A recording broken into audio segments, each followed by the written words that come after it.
Incontro interlocutorio, questo l'esito della riunione di questa mattina a Roma nello studio dei legali che rappresentano Stefanel. Intorno allo stesso tavolo i sindacati nazionali e i vertici dell'azienda. Un incontro previsto dalla normativa per quanto riguarda la richiesta della cassa integrazione.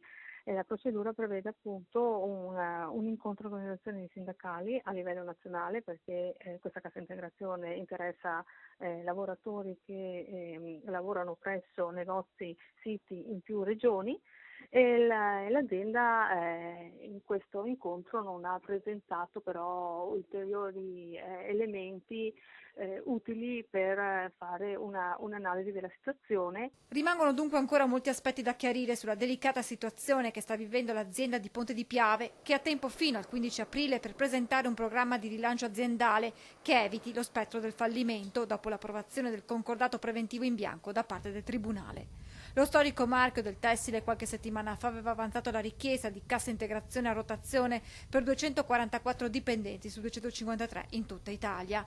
Resta però l'incognita legata agli esuberi. Per questo sindacati e azienda si sono dati appuntamento la settimana prossima a Milano per un nuovo incontro che dovrà chiarire tutti questi aspetti.